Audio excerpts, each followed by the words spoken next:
I was supposed to give a talk at the Naval Academy today. I just found out about 20 minutes before I was supposed to go on that it's not happening because I was going to talk about this reaction against controversial ideas or ideas that we disagree with. I've loved my time here at the Naval Academy. It's been one of the honors of my life.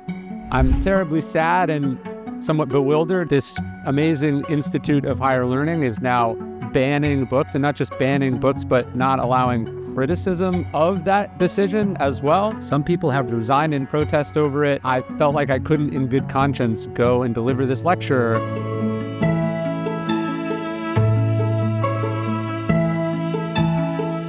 Now I am back home, and on my flight home, I thought, I don't want to allow that to happen. They can prevent me from going on stage, but they can't prevent me from delivering the talk. So I'm going to give the talk that I was going to give at the Naval Academy now. This is obviously a slightly different environment. I was planning to do it on stage. I was planning to have slides behind me. I was planning to address, 1,000 people in person. And that's a little bit different than doing it here in my studio in Texas. But here's more or less the talk that I would have given to those midshipmen. And the idea that the obstacle is the way. Now anyone and everyone can watch it. Hopefully it will reach a larger audience than it was going to reach had everything gone as planned. So whoever you are, wherever you are, but most of all, if you're at the Naval Academy, I hope this resonates with you. With that said, let's talk about wisdom.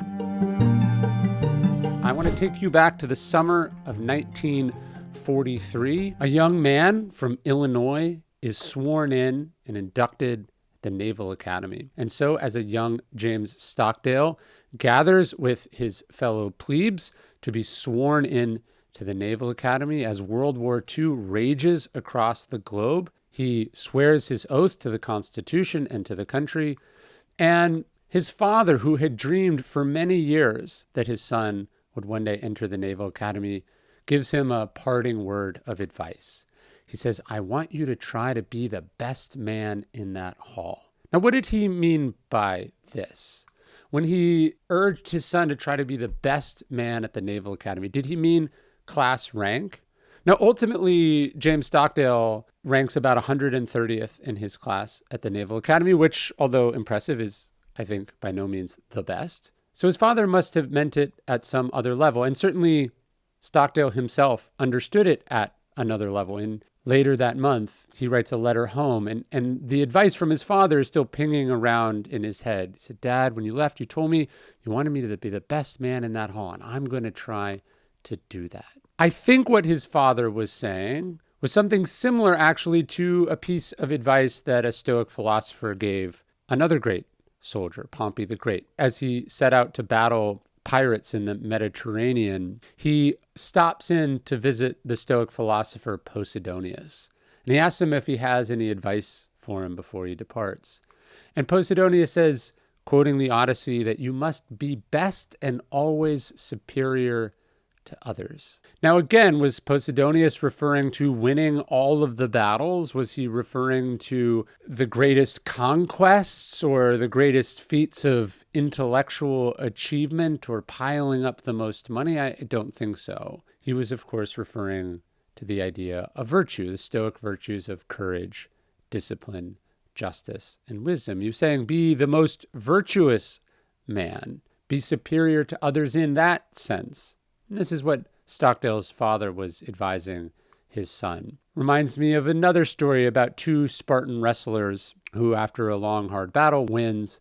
And as the other reaches up his hand to shake that of the victor, he says, the better man won. The wrestler who won corrects him and he says, no, the better wrestler. It's a story about sportsmanship, but also this same idea that winning is not everything. Class rank is not everything. Rank is not everything. Achievements are not everything. But who you are, the standards you hold yourself to, the character that you possess, this is everything. And certainly when they say the better man won, or they say be the best man in that hall, these were different times. When Stockdale entered the Naval Academy in 43 as part of the class of 47, although he graduates in 46 because of the war, women are not allowed in the Naval Academy. It is, in fact, not until 1980 that Elizabeth Rowe and Janie Mines are the two first female graduates of the Academy. These two powerful, inspiring women are a reminder that,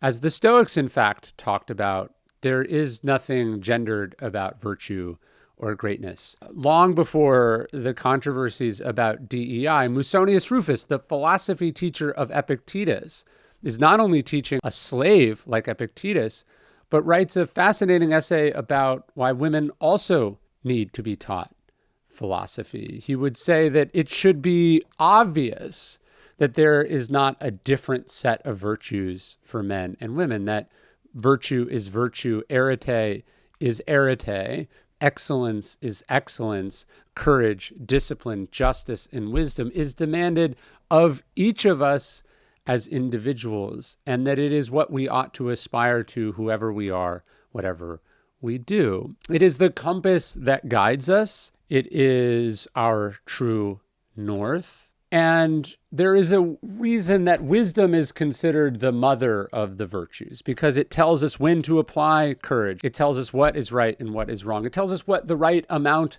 of things are. It tells us what to resist and what to accept. Wisdom is probably the most ineffable of the virtues. It is hard to define. It is many things, of course. It's being smart, and it's knowledge and facts, and it's insight. It's intelligence and intuition, it's experience and education and philosophy and practical understanding and awareness and wit and perspective and perspicacity. It's even the prudence, as the ancients sometimes called wisdom. It's all these things and more. And yet, it's also quite simple, I would say. Wisdom is knowing what's what you need to do here, what matters here, what counts here, what to do, when to do it, and how to do it. And while we might quibble over the exact definition of wisdom, I think we can all agree that it's not something you're born with. It's not something that someone can give you.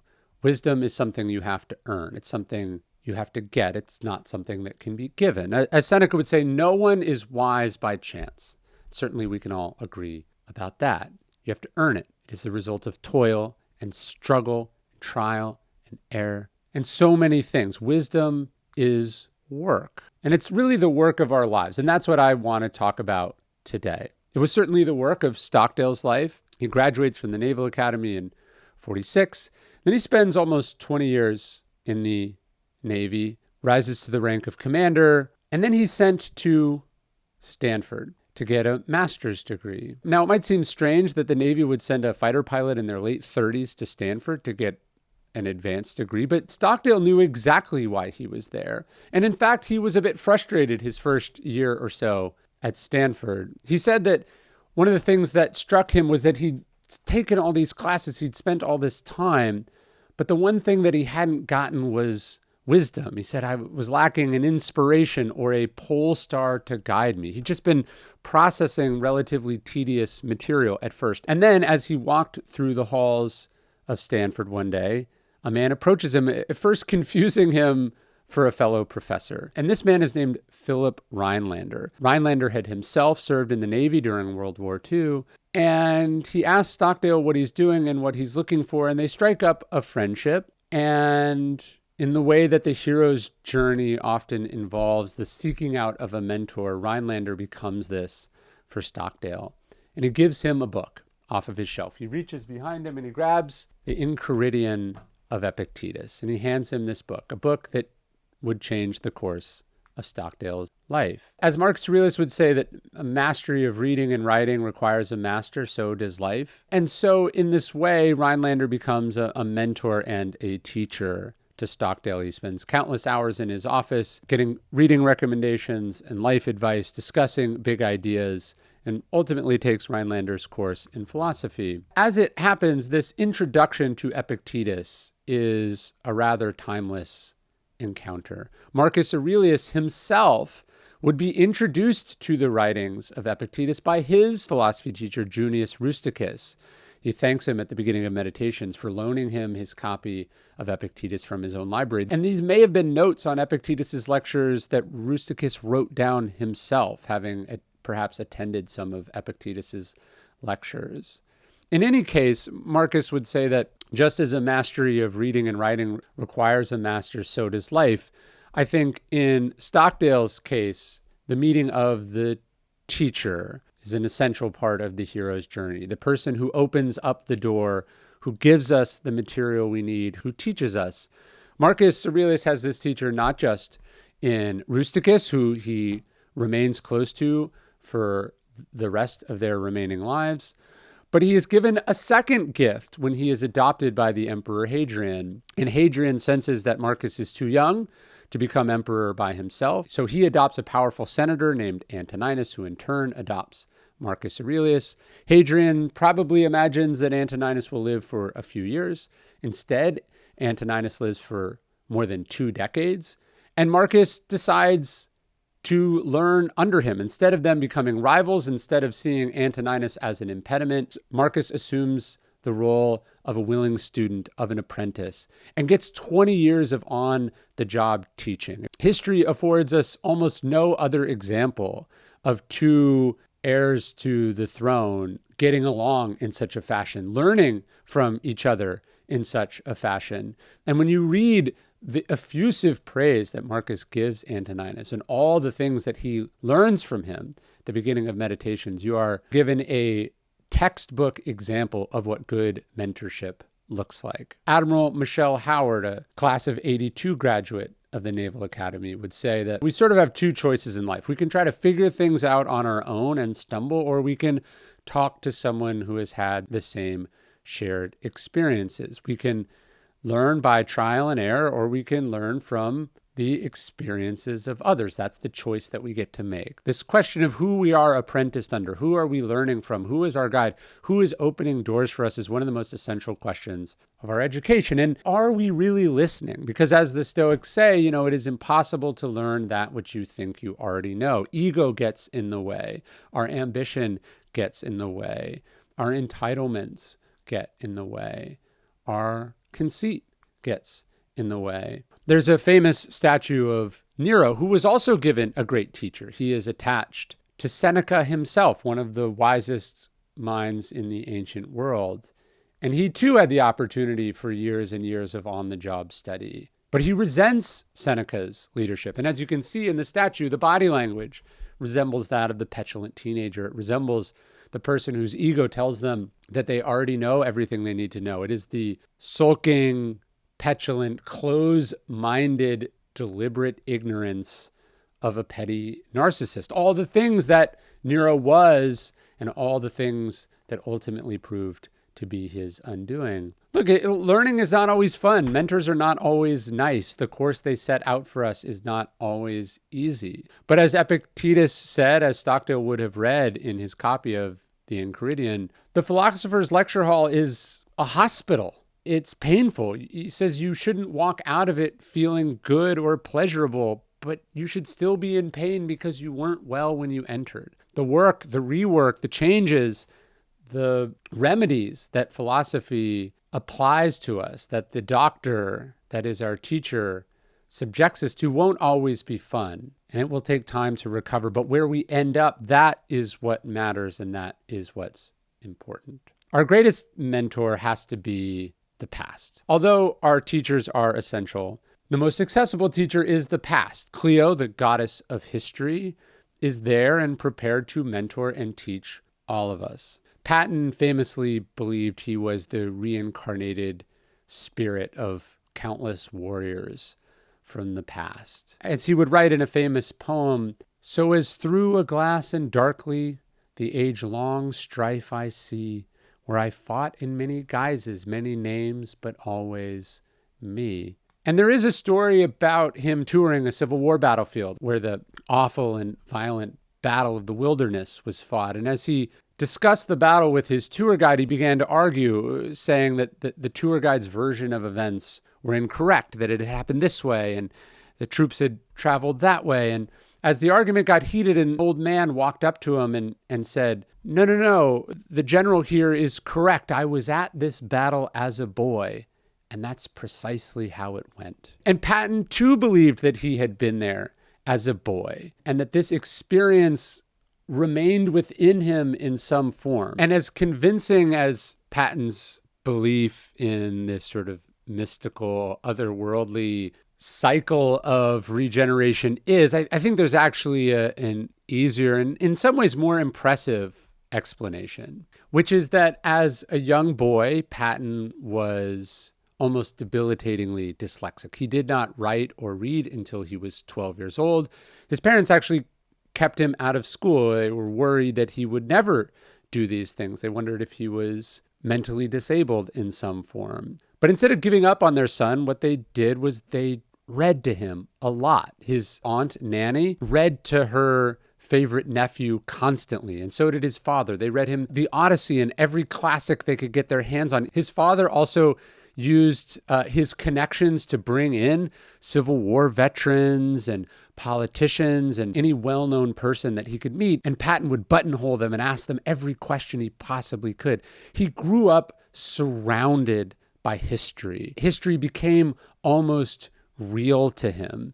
These myths, these legends, these great moments, great battles, these great personalities, he had lived with them in a way that his fellow school children never could have even imagined. And Patton himself would hint that this is where his genius came from. He would say that the road to high command leads through the long path called the history of war. He said, to be useful to you, military knowledge, not unlike discipline, has to be subconscious. That simply memorizing is futile. That an officer has to be soaked in military lore to the point where the military thing becomes automatic, becomes muscle memory, becomes part of their identity, their sense of the world. And this is what books ultimately became to Patton, who did learn to read and became a lifelong reader and was seen reading in all of his campaigns. He read widely, he read critically. It was said that by the time World War II broke out, he had read nearly every book about war ever published. He read books about religious history. He read books about psychology. He read books about economics. He read books about everything he could get his hands on. And the reason he did this, the reason that almost all great men and women have been great readers, is that through history, we annex, as Seneca said, all the eras and wisdom of the past into our own lives. Another great American, Harry Truman, never goes to college, but is a lover of books. He said at one point that he believed he'd read nearly every book in the library near his house as a kid. And he would say that the only new thing in the world is the history we do not yet know. The reason people study history is that it is literally a form of time travel, literally a way to be tipped off about the future. And the founding of Stoicism is itself an echo of that bit of wisdom. Zeno, the founder of Stoicism, is a young merchant. He travels the Mediterranean dealing in Tyrian purple. That is the dye that would make the fanciest and brightest cloaks of the Athenians and later the Romans, until one day he suffers a shipwreck and he washes up penniless in Athens, where walking through the agora, he stops by a bookseller and he hears that bookseller reading aloud a story of Socrates. Asking the bookseller where he can find a person like that, he is introduced to his teacher, the philosopher Crates, whose nickname at that time was the door opener, which is what great teachers do. They open doors to other worlds to us. It was listening to that bookseller, listening to Socrates come alive, a man who was at that point quite dead, that a prophecy that Zeno had heard as a young boy finally made sense to him. He had asked the oracle at Delphi, "What is the secret to a good life?" And the oracle had told him, "You will become wise when you begin to have conversations with the dead." And that's what Zeno was doing there in the agora, listening to that bookseller. It's what I do every time I pick up a book. It's what Patton was doing when he read. It's what Stockdale was doing when he was introduced to Epictetus. They were participating in what we call the great conversation, the great works of antiquity, the authors of which are long since dead, but they feel alive to us on the page. They come alive to us on the page. It's why I called my bookstore the Painted Porch, after the Stoa Poikile, where Zeno was introduced to Stoic philosophy and began to have his conversations with the dead. Reading is a superpower because when we are reading, we are not just conversing with the dead who created it, but all the dead people who have read that book since. Your predecessors, your ancestors, who picked this book up in a library, whose parents read it to them, who were recommended it by a friend, whose lives were changed by the ideas in those books. The great General Mattis, our former Secretary of Defense, who spent 40 years in the Marine Corps, would say that reading is an honor and a gift. He said it's a gift from a warrior or a historian who a decade ago or 1,000 decades ago, they set time aside to write. And they distilled their wisdom, their hard-won experiences down into these pages to have this conversation with you. It is a gift. It is a superpower. Why do we reject this gift? It is insane. Who would decline such a supernatural experience? Yet this is precisely what so many of us do, to follow breaking news, to gossip, to veg out in front of the television, to distract ourselves with social media. We could be communing with the wisest minds who ever lived. We could be traveling through the centuries. We could be being briefed on the future, as Truman said, by studying the past, and yet we choose not to do this. It's not just reading, of course, as Mattis would say. If you haven't read hundreds of books, you are functionally illiterate. He said our own personal experiences are not broad enough to sustain us. I would say that reading occasionally is not enough, and simply reading is not enough. We have to linger on the works of the master thinkers, Seneca said, reading them and rereading them over and over again if we want to, he says, derive the ideas which shall win firm hold in our mind. You have to understand the Stoics are not authors you have read. They are authors you have to be reading. You don't read Meditations. You are reading Meditations. You haven't read Epictetus. You are reading Epictetus. After he was introduced to the Enchiridion, Stockdale travels everywhere with his copy and with related books. He would say that on his bedside table, no matter what carrier he was on, he was deployed shortly after his time at Stanford, he carried his Epictetus books with him. He had Enchiridion, he had Discourses, he had Xenophon's Memorabilia of Socrates, which had so influenced Epictetus. He said he had the Iliad and the Odyssey because Epictetus expected all of his students to know the plots and the themes of the Odyssey. Stockdale said that he didn't have time to be a bookworm while he was a fighter pilot, but that he still spent several hours buried in them each week. I don't know what definition you have to have of a bookworm to think that reading for several hours a week doesn't make you one, but he was a bookworm. And this copy of Epictetus he reads not only on his deployment, but for the rest of his life. My own copy of Meditations is pretty worse for the wear after 20 odd years with it. Its cover is falling off. Nearly every page is marked or folded. But that's the point. I am not just reading it, but rereading it and rereading it. And each time I pick it up, I take something new out of it. As Heraclitus said, how we don't step in the same river twice. Although the book doesn't change, you change, the world changes, and thus you take something new out of it each time. And I am communing not just with Marcus Aurelius, who's dead, but I am communing with a younger version of myself who captured a bit of myself in these pages, in these memorabilia that I left behind, and I can see who I used to be.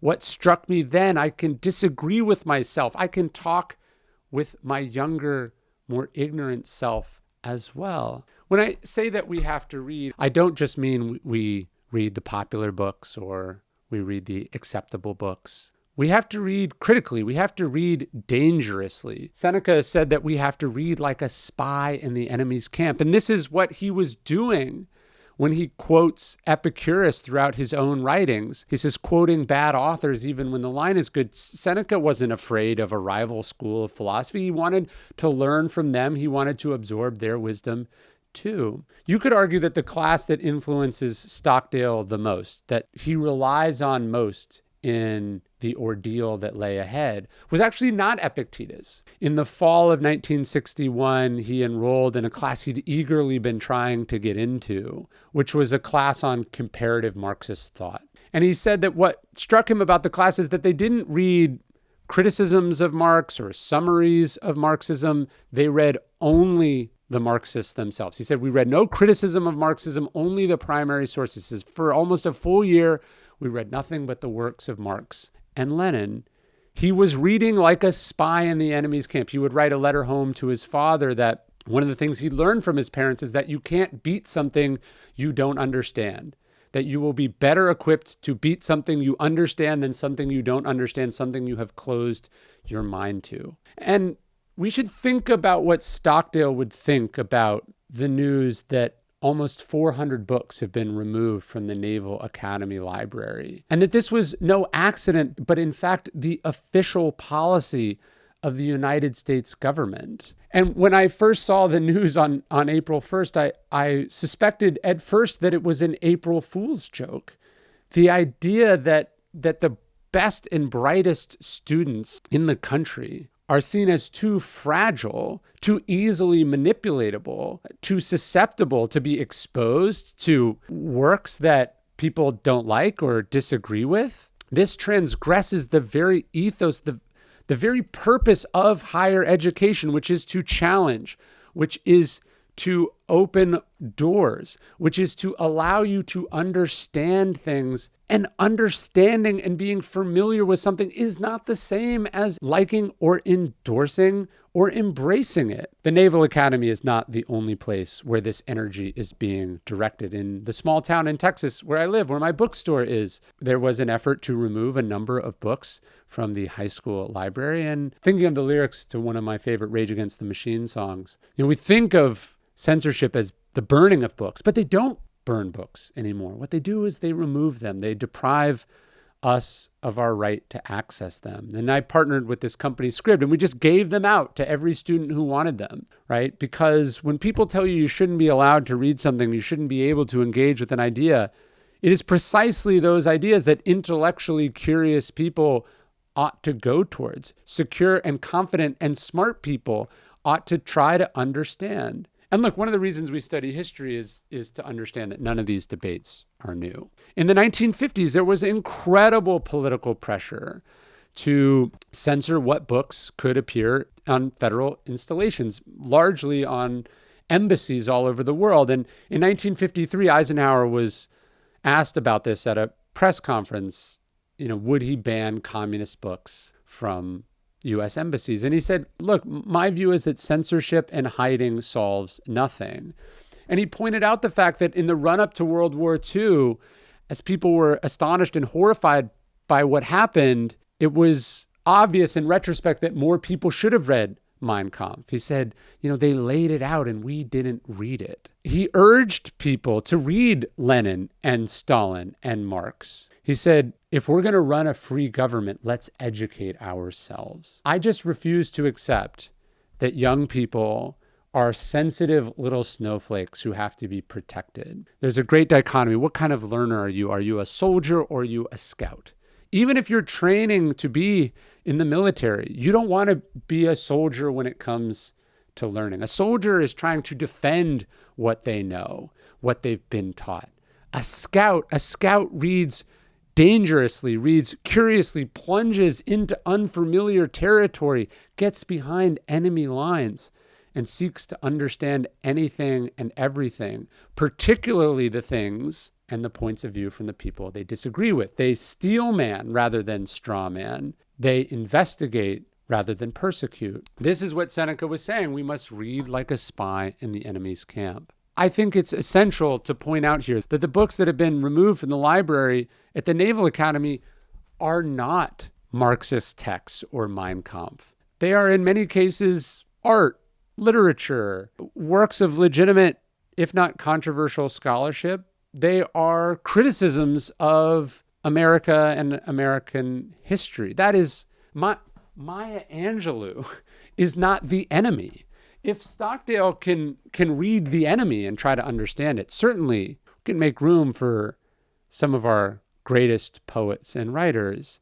And you never know when this information is going to be of use to you in the future, when this understanding, when this curiosity will benefit you. In the Hanoi Hilton, where Stockdale was repeatedly interrogated and tortured, he was able to withstand, in part, the propaganda and the misinformation and the barrage of criticism and questions that were thrown at him because, as he said, he understood Marxist theory more than his interrogators did. He would tell of pushing back against one of his interrogators, nicknamed Rabbit. He said, "That's not what Lenin said. You're a deviationist. You're paraphrasing. You're deviating from the party line." And it was his familiarity with these ideas that allowed him to do that. General Mark Milley would talk about this in a congressional hearing, that he's read Mao and Marx and Lenin. He said, "This doesn't make me a communist."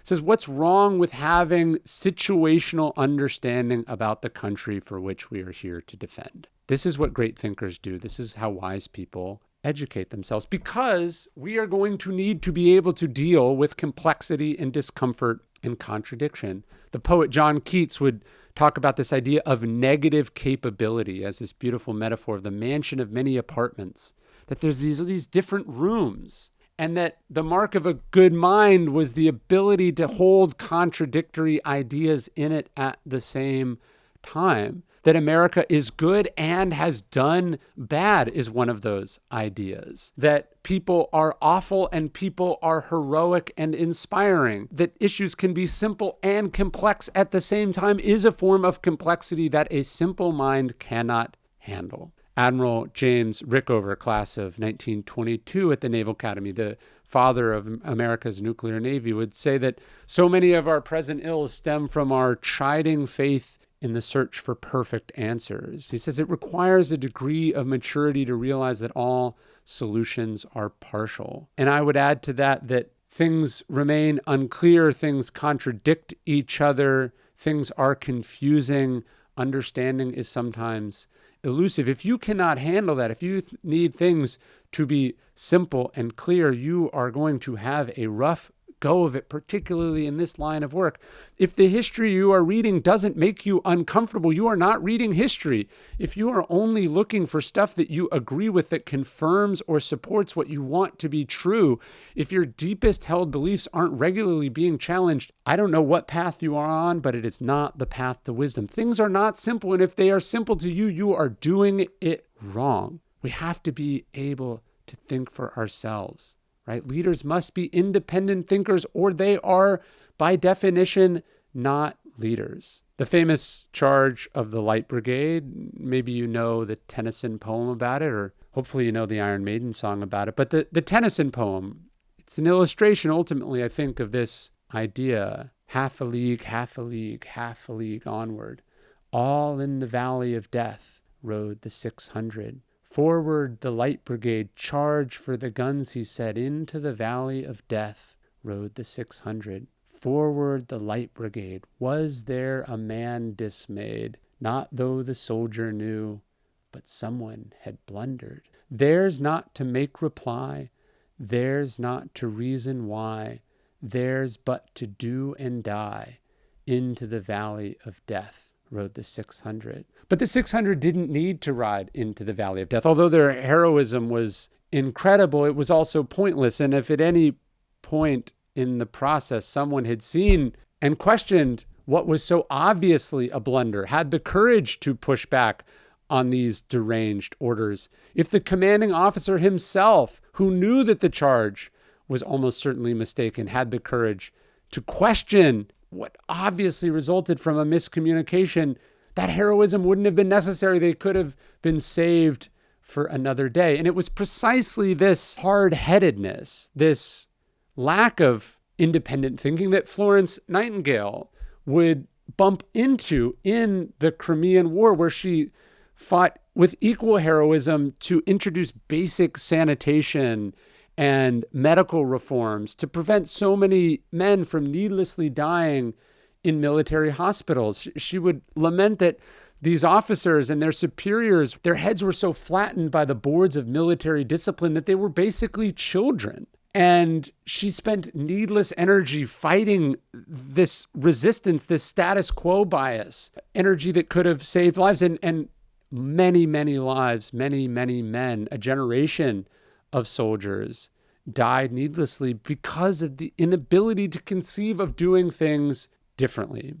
Rickover himself would say that subordinates who agree with their superiors are useless parts of the organization, that leaders need criticism and feedback and to be challenged. And I would argue that all change, all innovation, it comes from this disagreement. It comes from these challenges. It comes from this questioning. I mean, look at the history of the Navy. Steamships were resisted, and ironclads were resisted, and submarines were resisted, and aircraft carriers were resisted. And so too was integration. So too was the allowing of women to enlist. All along the way, every important change has been resisted. The status quo has been upheld to so many people's detriment. We have to figure out a way to respect tradition, but despise convention. To preserve traditions that are worth preserving, but be willing to embrace change, and to abhor complacency. Because our lives, your careers, the future, one thing we can say about it for certain is that it will be filled with change and disruption and innovation and new ideas and new problems. And those who are being trained for leadership are being selected for their ability to think and to learn and to adapt, to think for themselves. That is what they bring to this future. That is how they will guide us and lead us in that future. And that is what wisdom is made from and for.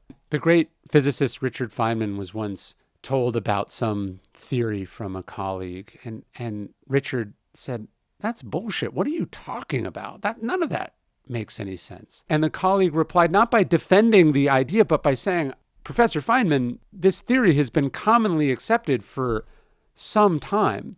And Feynman looked at him and he said, "So not only is it bullshit, you're telling me it's old bullshit. Just because something has been true for a long time, just because it's been repeated, just because it's comfortable, doesn't mean it's right." As Rusticus would teach Marcus Aurelius, we can't fall for every smooth talker. And I would include myself in that. Just because you like what I have to say doesn't mean you should exempt me from being questioned, from being challenged. You should be curious. You should investigate. You should put everything to the test, as Epictetus said. Find out for yourself. Do your own research. It's why we don't need to be scared about the books you have access to. And if we do need to be scared, if you can't think for yourself, if you are vulnerable to being brainwashed or hoodwinked or manipulated by a book in the library, what business do you have being in charge of anyone,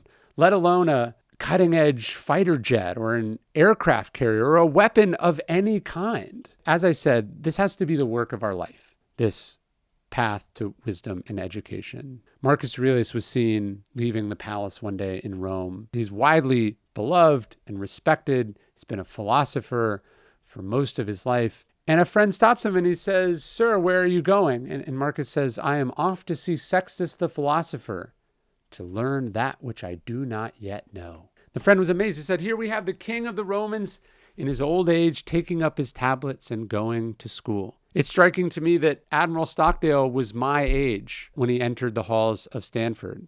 He was in his late 30s. He had 4 children. He'd spent almost 20 years in the military. He'd graduated from an elite institution, and yet here he was going back to school. He must have been quite a sight. He was confused often on campus for being a professor. But no, he was there to learn. As Epictetus said, to say that the time for learning is past and gone, it's like saying that the time for happiness is not yet, or that it is now no more. No, this is the season. This is the time. This is the place. Whoever you are, wherever you are in life.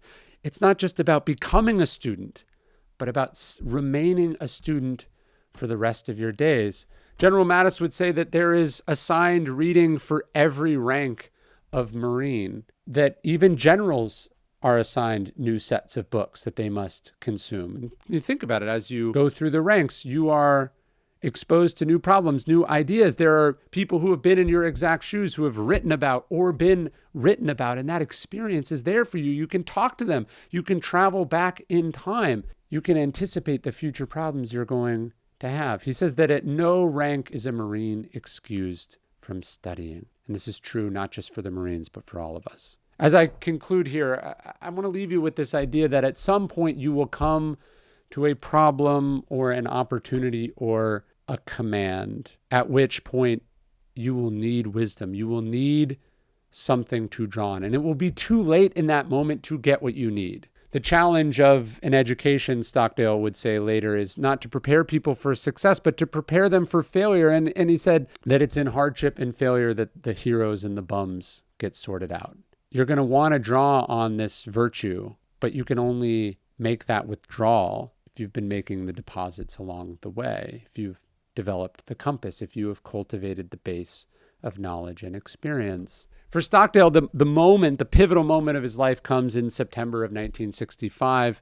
He's piloting his A-4 Skyhawk over North Vietnam when he begins to take flak and has to eject. And as he is parachuting down into what he knows will be certain imprisonment and quite possibly death, he says to himself, I am leaving the world of technology and entering the world of Epictetus. In this moment, he is thinking of what he had learned at Stanford. He is drawing on the wisdom that he had been studying, not just there in his college days, but also in his bunk on the carrier. And there he was exposed to years of solitary confinement, deprivation, torture. He said it was the laboratory of human experience. And it was an ordeal that is almost incomprehensible. And he would say that in these early days, as the highest ranking officer there, he had to put a lot of thought into what his orders should be, how he would communicate to the men he was charged with leading, how they would get through this ordeal.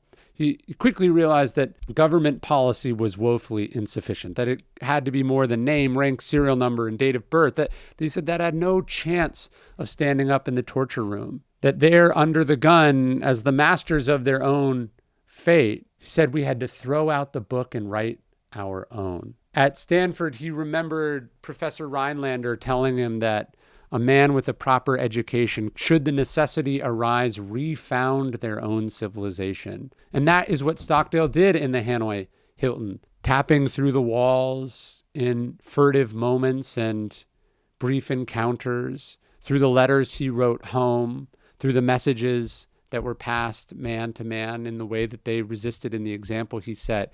He was rewriting what it meant to be a prisoner of war, rewriting what it meant to resist, rewriting what it meant to stand on principle. He said there we were founding a prison civilization, that as a group we had the confidence to disregard bogus orders from home, and we had to become the center of our own world where we could bring out the best in ourselves, as his father had hoped of him as he entered the Naval Academy. They had to develop their own laws, their own customs, even their own heroes. And that is what wisdom is about. That is what it was for. That is what allowed him to not just survive, but as he says famously in the Stockdale Paradox, turn it into an experience that in retrospect, not only would he not trade away, but that all of us, his descendants, able to talk to him and talk to the dead, are better for having gone through. There in the Hanoi Hilton, they're subjected to horrendous things. He was best. He was superior to others. And certainly he was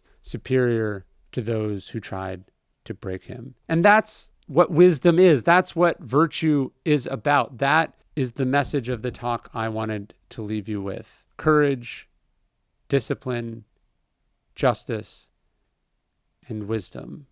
It's been an incredible honor to deliver these first 3 lectures to all of you in person. I wish I was delivering this 4th lecture under better circumstances. My intention was not to embarrass anyone.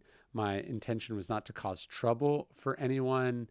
I just felt like in good conscience, I couldn't give a lecture about wisdom and not address the fact that a few hundred yards away, books are being removed from a library at the orders of the Secretary of Defense.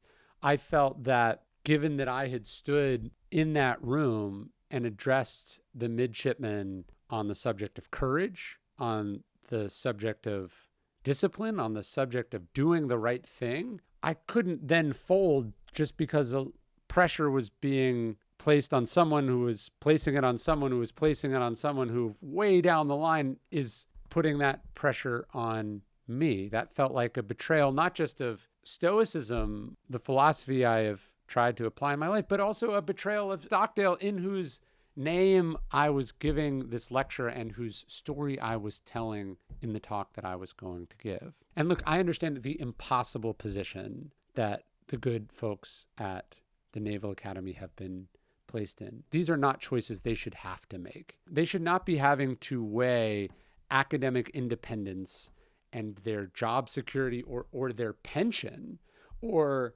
negative media attention and angry people on the internet.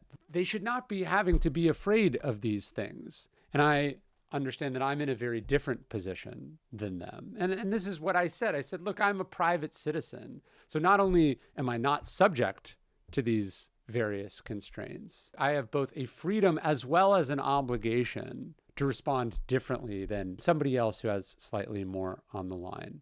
There have been different times in my career where I have been that person on the inside who had to make a choice between staying and going and all the rationalizations and the very real trade-offs that go along with that. But I'm not at that place in my career anymore. I'm in a different place. I think part of that is a result of what I've talked about and been trained in. Part of it is the privilege and freedom that comes from the success that I've had. And then also a lot of it comes from my clarity, my understanding of having studied these things to know where you have to draw the line. And so that was a line I felt I needed to draw. And delivering these lectures has been one of the honors of my life. I've just been so impressed and inspired by these young men and women who chose a course in life very different than the one that I was even contemplating at that age. And just to be able to get to talk to them and learn from them and to walk the halls where so many great Americans have also walked has been just an incredibly moving and transformative experience for me. The implication is not just that I wouldn't be able to deliver today's talk, but my access and my welcome at this institution that I have taken such meaning and joy from being a part of and quite frankly learned so much from, that would go away. And that's what Stockdale meant when he spoke of extortion environments. Play along or else. Go along or else. Now, certainly nobody intimated there would be serious consequences for me, but when they said, hey, you got to delete this if you want to be able to go on stage and speak, I feel very strongly that Stockdale's example tells us why we have to say no to things like that. Our ability to learn from these people who went before us, to try to make them proud, and to try to add our own experience on top of theirs. That's what the journey to wisdom is about. That's what the philosophical life is all about. And I wish all of you, whether you're midshipmen, whether you're in the armed forces, or just any person in the world trying to live a bit more philosophically, I wish you the best in that journey. And thanks for listening.